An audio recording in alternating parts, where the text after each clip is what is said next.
it for his birthday. Happy birthday, brother. I think he's going to be 38. So you guys hit him up on his personal Twitter at Rob Calloway 3.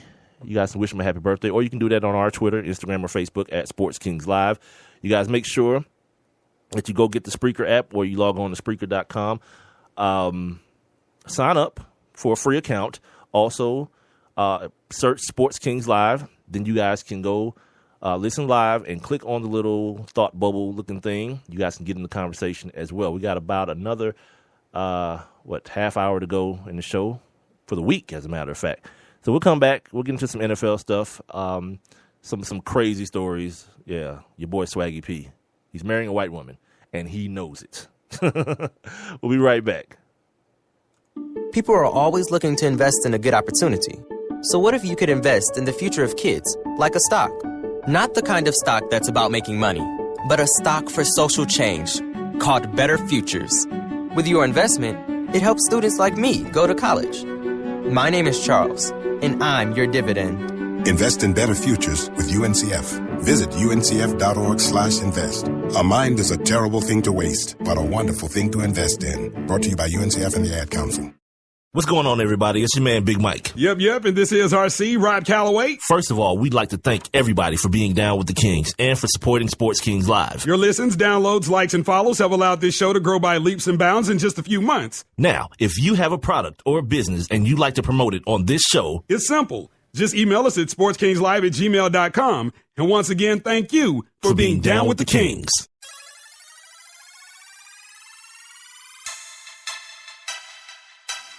Yeah, 1738. It's the weekend, everybody. Let's go! Yeah! Turn up! Sports Kings Live, Big Mike, Rob Calloway out tonight. Should be back on Monday. Got to do a whole 2 hours today. Well, fingers crossed. Comcast is going to let me do a whole 2 hours today with my baby. Hit the bando. Found out what a bando was about 2 months ago, as a matter of fact, watching First 48. It's an abandoned building, everyone.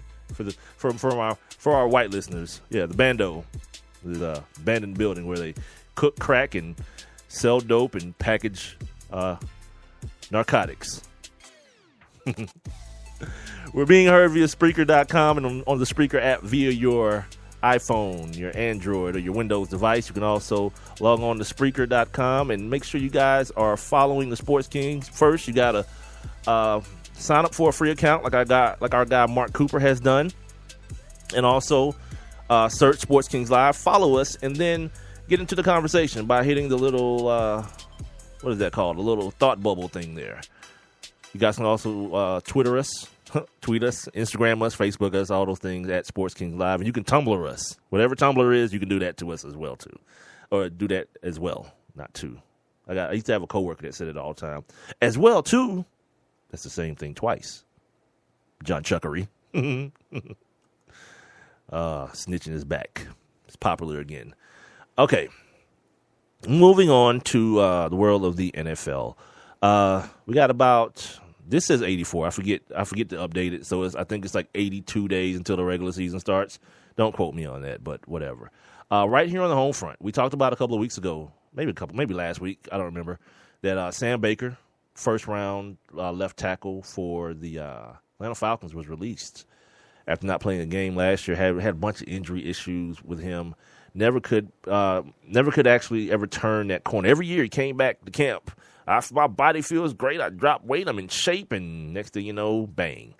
Something is torn or broken or dislocated or something happened to Sam Baker. So now he's gone.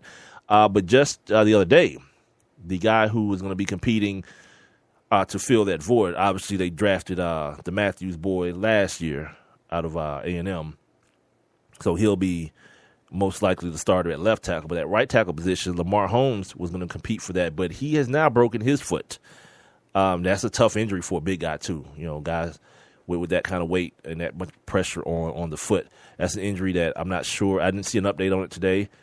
I'm not sure how long he's expected to be out, but that's something that you're going to have to watch. You know, we talked about Joel Embiid last week and how he didn't play at all last year over a stress fracture if I can say it in English, a stress fracture that he got while he was still playing in college. And now they're talking about because it hasn't healed correctly. He says he's not feeling any pain in it, but the x-rays are showing that the healing hasn't occurred the way they want it to, or that they expect it to, that he may, in fact, miss another season of basketball.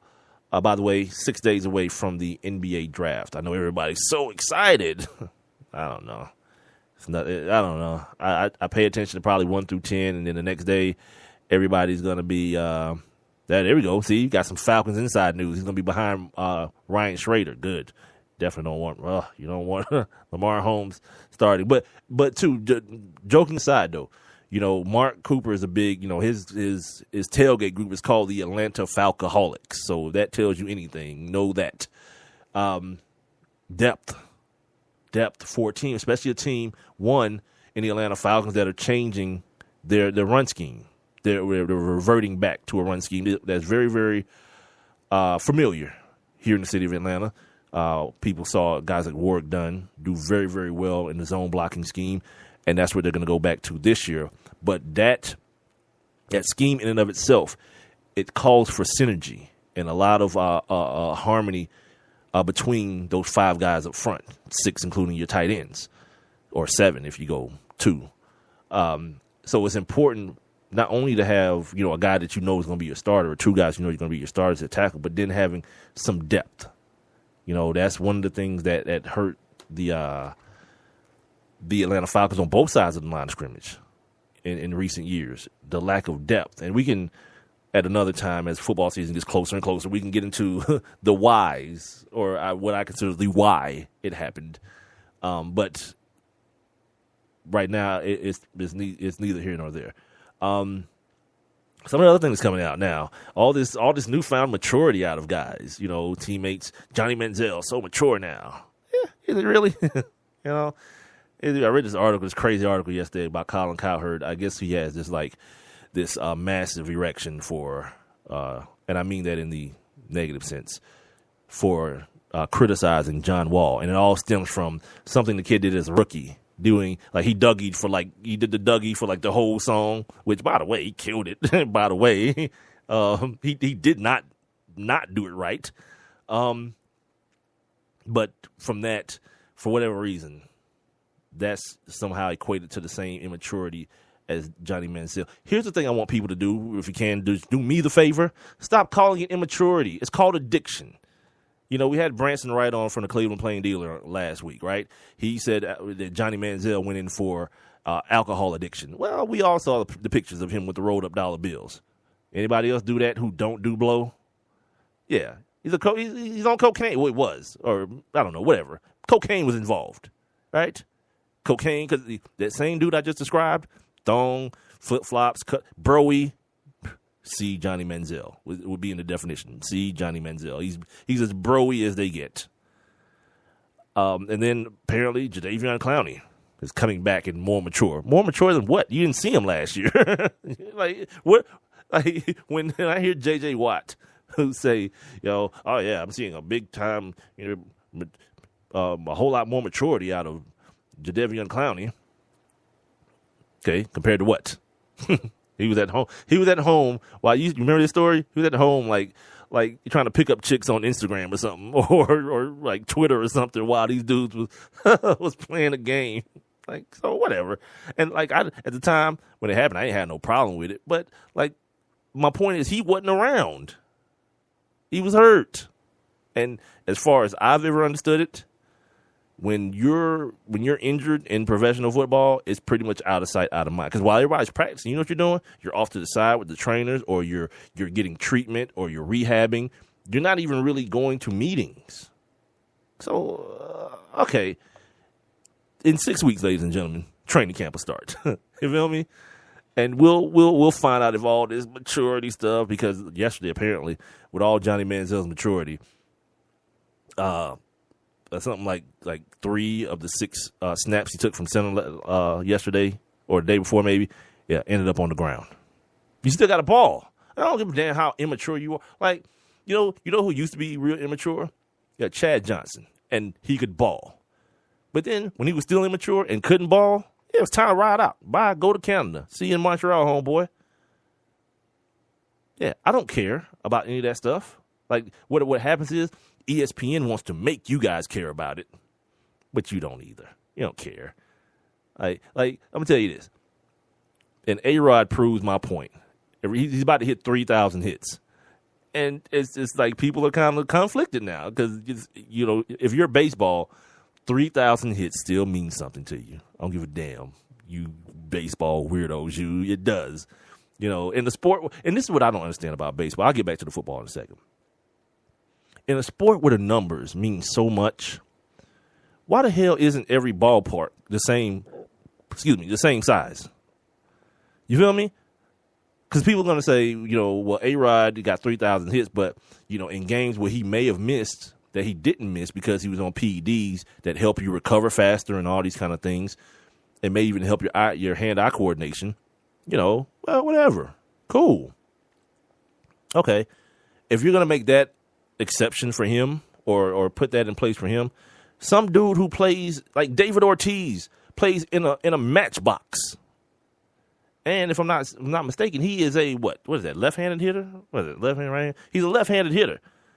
So he's not even hitting the ball over the monster. When he pulls, he goes power and pulls the ball, it's going over that little bitty fence. So his home run numbers, a guy who's played his entire career in Boston, are going to be a lot like Giancarlo Stanton for the Marlins has to hit a ball like 500 feet just to get it over the wall. I'm exaggerating, of course, but he's got to hit the ball a mile to get it out of that Marlins park. And that's where he plays half his ball games. So I don't understand how numbers are still that big of a deal when things aren't the same. Things aren't like back in the day. You know, the parks that were built back then, they're not, you know, the Colorado Rockies Park or like the park I just mentioned in Miami. So whatever, dude. This dude get 3,000 hits. You dudes are gonna get a little plump down there. You baseball weirdos, you're gonna get a little plump down there because it means something to you. You might try to be like, it's A-Rod and he cheated and he lied to us. Yeah. Where was your wife last night? I'm sorry, that was uncalled for. But seriously, she ain't the only one that lies. Okay, back to the football. I'm sorry. This was awesome today. You talking about like I love change. We talk about LeBron being taking power or showing people how to be in control of their careers. This Giants offensive lineman that got drafted this year, is it the kid out of Miami, Flowers?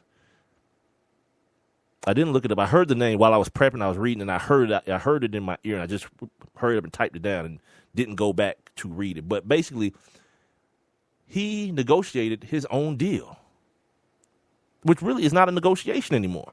The current CBA has everything pretty much slotted from the first pick where you get about $4, $5, $6 million. I don't know, 12, 13, 14 million guaranteed. And then it goes down incrementally from there. Now, there is some offset language that you need to be careful of. If the team cuts you as to whether you're able to, let's say, double dip. You know, kid gets cut from, or if Jameis Winston has a fully guaranteed contract, yeah. But if the offset language isn't as such where if they cut him after the second year, they don't owe, and he gets picked up by another team, they don't owe him any more money. A lot of these dudes want that offset language to be like, no, if you cut me and this contract is truly fully guaranteed, even if I get picked up from another team, I want to be able to double dip. I want you paying me, and I want whoever else, the Houston Texans, to be paying me as well. That's the only really sticking point.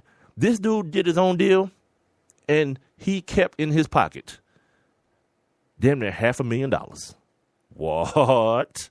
Yeah. More dudes are going to hear this and say, yeah, why the hell do I pay you, dude? And here's the thing, too. What agents do for these players, if you don't know, they're the guys who extend these guys the lines of credit and all this kind of stuff before the draft. So when you see I'm just throwing out an example. You see like Todd Gurley, and he's fresh out of UGA, and now he's driving around a big body Benz sitting on like some 58-inch rims. And you wonder, how the hell he get that? He ain't played a down in the league yet. Well, he's able to get a loan, a high interest loan, based on his future earnings that's secured for him by his agent. These guys who go out and buy their mom's houses